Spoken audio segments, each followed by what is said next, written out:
And now you're up to date on News Talk. The Newsround on Off the Ball. With Gillette, for an effortless finish to your day. New Gillette Labs Razor with exfoliating bar. This is News Talk. Now you're welcome along. Great to have you with us this Wednesday evening. Joe Molloy with you. Very happy to say as well, Keith Earls will be along with us for tonight's Wednesday night rugby, coming at the earlier time of 7:30. That is because the hurling championship starts with a bang this weekend. So between 8 and 9, we have some stellar hurling conversation. Eddie Brennan, Jamie Wall, Dennis Walsh of the Sunday Times, all on board after 8 o'clock.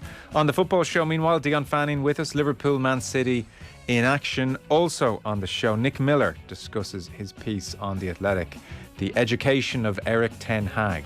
Eric Ten Hag has now agreed terms with Manchester United, so looking forward to chatting with Nick between 9 and 10 as well. 53106, the text number. We are at Off the Ball on Twitter. Richie McCormack, hello. Joe, good evening. Adrian Barry on the show. Hello, Adrian. Joe, can you hear me? Yes, I can.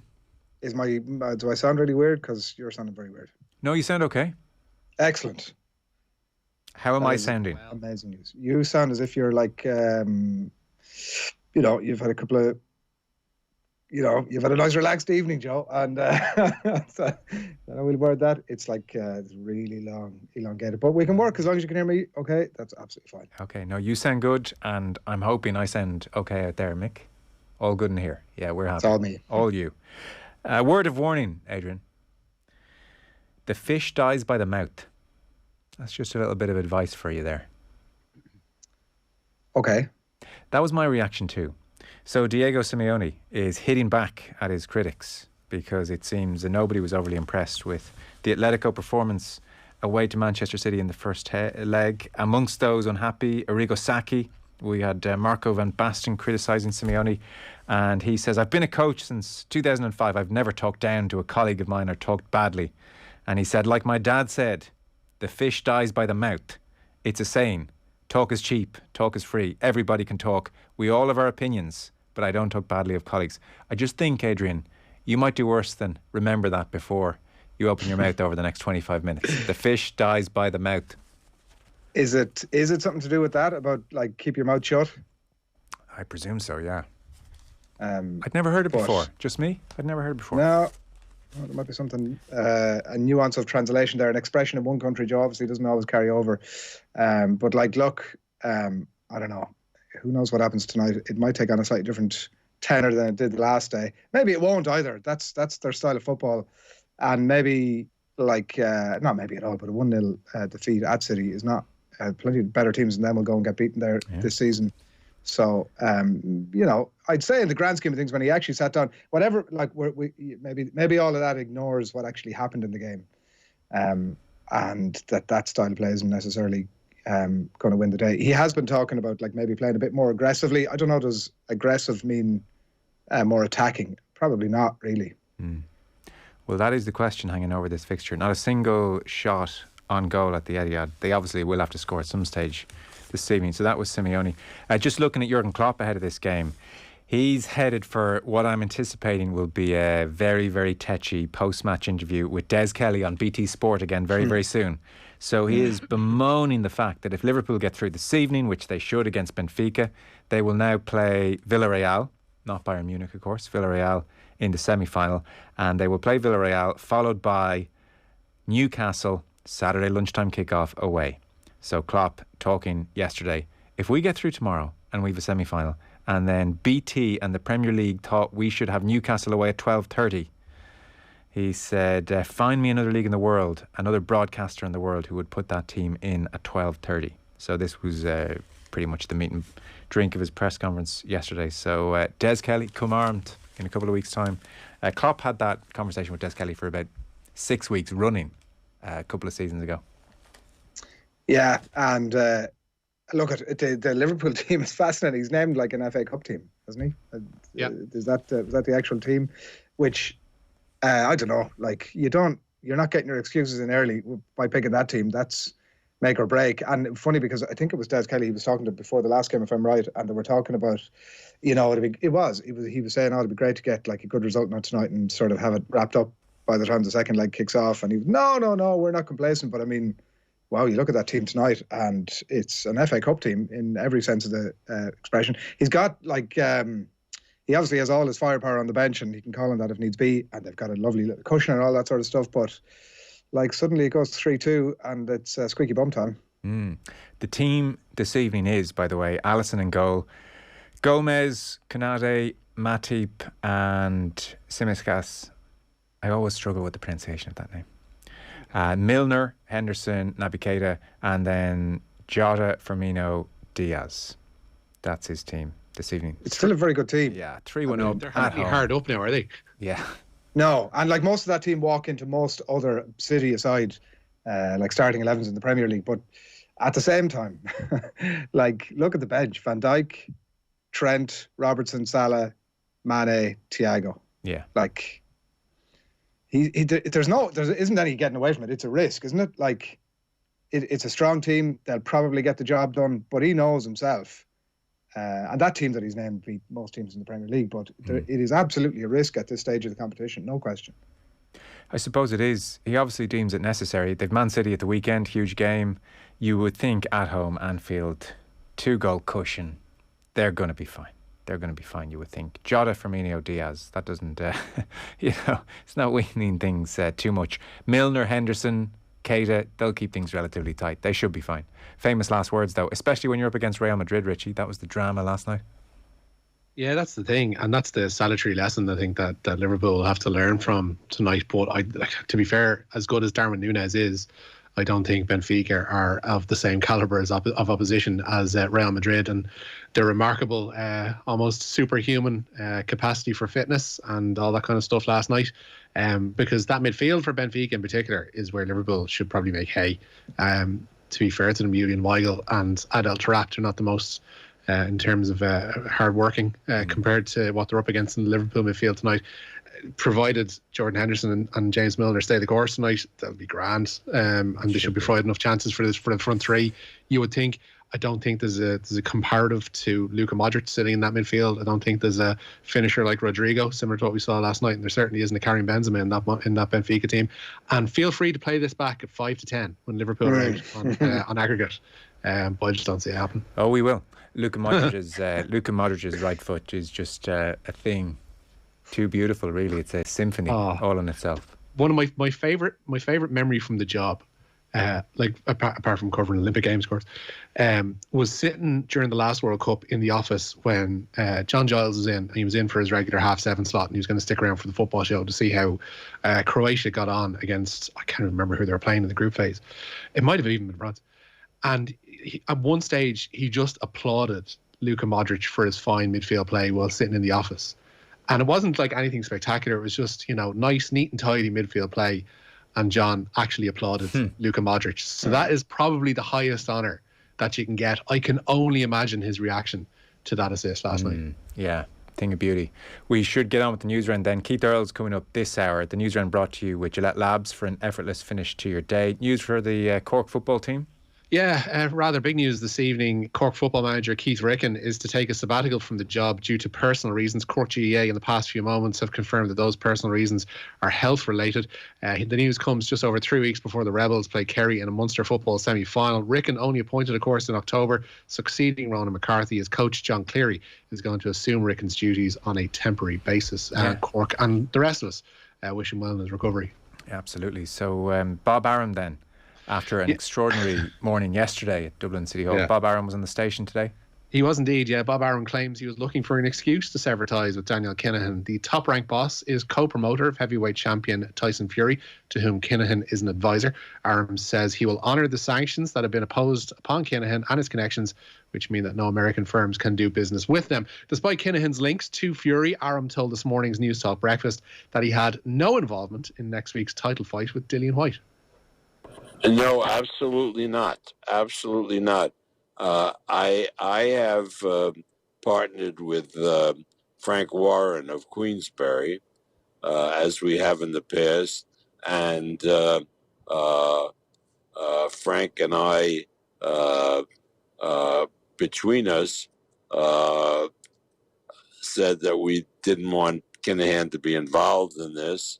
I think he tried through Frank to become involved, and we wouldn't allow that.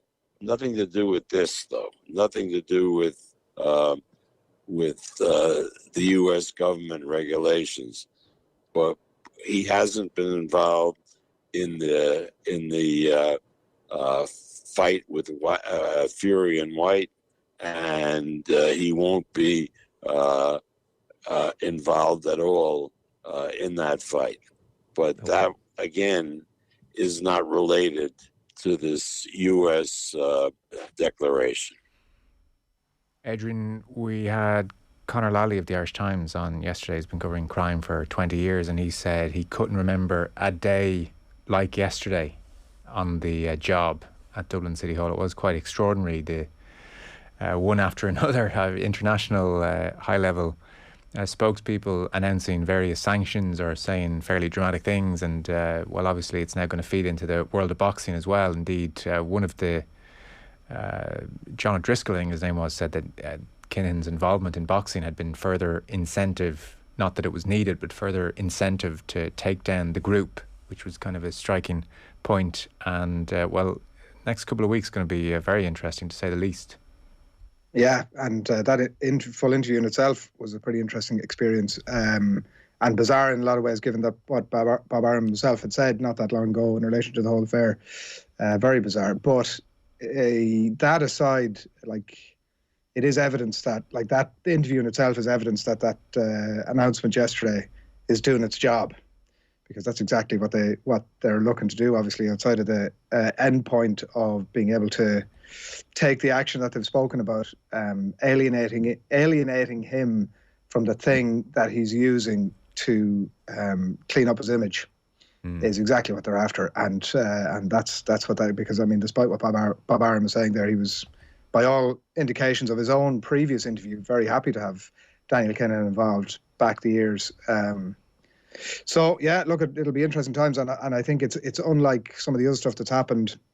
There'll be more developments, you assume, as it all plays out. Like, this isn't just one little press conference and a bit of an announcement, and we'll all turn our eyes away for a little while. But then once things are back to normal again, we can all jump back on board. I don't think it's going to be that, and certainly from what Bob Arum is saying there, boxing is walking away from him.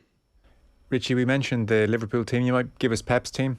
Yeah, indeed. City looking to, or City will face a full Wanda Metropolitano this evening as they look to reach the Champions League semi-finals. Atletico Madrid granted a stay on a partial stadium closure from the Court of Arbitration for Sport today. A section of the Atletico support allegedly made Nazi gestures in last week's first leg at the Etihad, but City will be allowed, or Atletico will be allowed, those extra 5,000 fans inside the ground tonight. City have a 1-0 lead to defend in the Spanish capital. Real Madrid await the winners in the semi-finals. A couple of changes on either side, just the one for Atletico, mind. Jan Oblak starts in goal. They've then got a back three of Stefan Savic, Felipe and Reinildo, with Marcus Llorente and Renan Lodi providing the width. Jeffrey Kondogbia, Koke and the returning Thomas Lemar in place of Sime Vrsaljko are in the midfield. And then up front, the duo of Joao Felix and Antoine Griezmann. Luis Suarez is on the bench. For City, Ederson starts in goal. A back four then of Kyle Walker, John Stones, Aymeric Laporte and Joao Cancelo. Rodri, Kevin De Bruyne and Ilkay Gundogan are in midfield. And then the front three of Riyad Mahrez, Bernardo Silva and Phil Foden. Okay, all very standard from Pep this evening. So updates across the evening, in particular on that game. And Liverpool, you would think, in control of the tie against Benfica. Now, Kenny Shiels has been, I think he's apologised for the initial comments, Rich. Is that where we are? Yeah, Northern Ireland manager Kenny Shiels has apologised for these comments made after his side were beaten 5-0 by England at Windsor Park last night. In the women's game, you'll have noticed, I'm sure you will, if you go through the patterns, when a team concedes a goal, they concede a second one within a very short period of time. Right through the whole lot, the whole spectrum of the women's game, because girls and women are more emotional than men, so they take a goal going in, they don't take that very well. So if you watch, you go through the stats, which journalists love to do, going through stats, and you'll see teams conceding goals in 18 and 21 minutes, and then in 64 and 68 minutes. They group them because that's an emotional goal. So we conceded in 48. We should with 3 and 7 minutes, was it, or 3 and 9 on Friday. and we were conscious of that. When we went 1-0 down, we killed the game, tried to just slow it right down, because to give them time to get that emotional imbalance out of their head, and that's an issue we have, not just Northern Ireland, but all the countries have that problem. Shiels, as you mentioned, has apologised for those comments and the offence caused by them. The former Derry City boss claims he is an advocate for the women's game in a statement via the IFA website today. But former Republic of Ireland goalkeeper Emma Byrne had this reaction to Shiels' comments on this morning's OTB AM. I think it's ridiculous really, to say that we concede consecutive goals because we're emotional on the pitch. I think that's a load of crap, to be quite honest. And speaking personally, if we conceded a goal, actually I was more determined to get it right and to get possession back, and I wasn't emotional about the goal, so to speak. Yeah, I was emotional about getting myself back in the game, or getting our team back in the game, and I think I don't agree with them, basically. I don't agree with them. And it's like in football in general, after you concede a goal, the next few minutes are very important, whether you're a man, woman, dog, whatever. It's really important because the other team are elated, they're confident, they feel stronger, and you have to try and get the balance back from that. But it's not about being emotional. It's about the flow of the game and the balance of the game. Yeah, it was quickly shot down at the Kenny Shiels assertion, Adrian, by pretty much everyone, really. Yeah, staff stuff, wasn't it? Like, I don't know. He might have been a bit emotional himself after the game, after what had happened. Like, it was a sort of slightly bizarre conclusion for which there may be other explanations as to why that's the case in terms of maybe the disparity between the haves and the have-nots at that level of international women's football. But I also felt that he was sort of excusing himself of the blame, wasn't he? It was like, nothing to do with me, pal. I don't doubt that he's an advocate for women's football. Like, given his position, it'd be almost bizarre that he wasn't, and including that as part of your, having to state that as part of your apology is weird. But like, as Emma Byrne summed it up brilliantly there, but imagine the job that he has to do now with like a team that haven't qualified for the World Cup and needs to go back into that dressing room and back into that group and try to bring them with him. In the context of those comments, Emma had also said in the course of that interview that she knows some of the players and they'll be fuming about it, and I'd imagine as a group they're probably fuming about it, and you'd have to wonder about his future in that position. Hard to get that group with you, I would imagine, after that. Yeah, might make it tricky for him, Rich.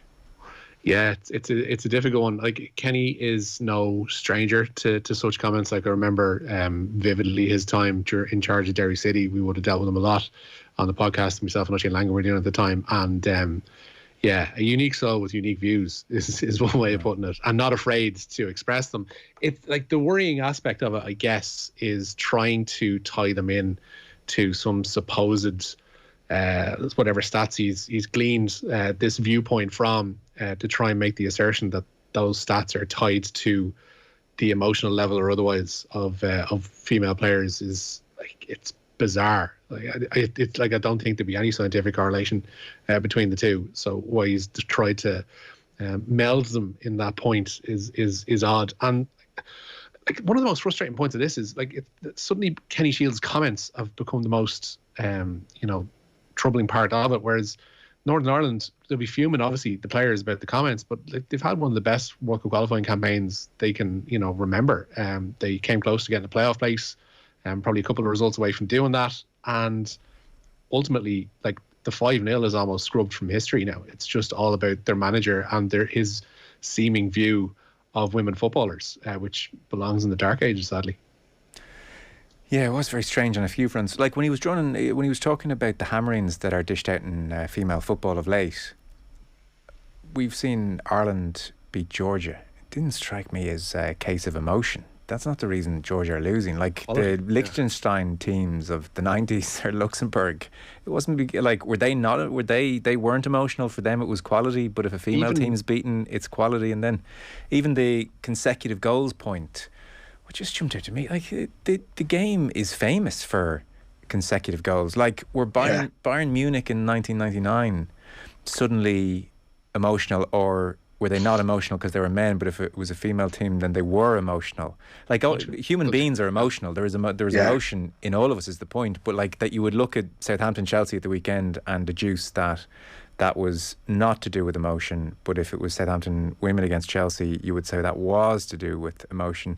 You can't, you're airing your bias there, and you're giving it some kind of faux statistical backup when this is a footballing phenomenon. We see goals scored in quick succession for a multitude of reasons. So it's very odd. It's very odd. But look, he apologised. So I mean, at a certain point, I don't know. You just kind of move on maybe and see what they apologise to the dressing room. And I'm not going to lead the charge of the brigade here on anyone.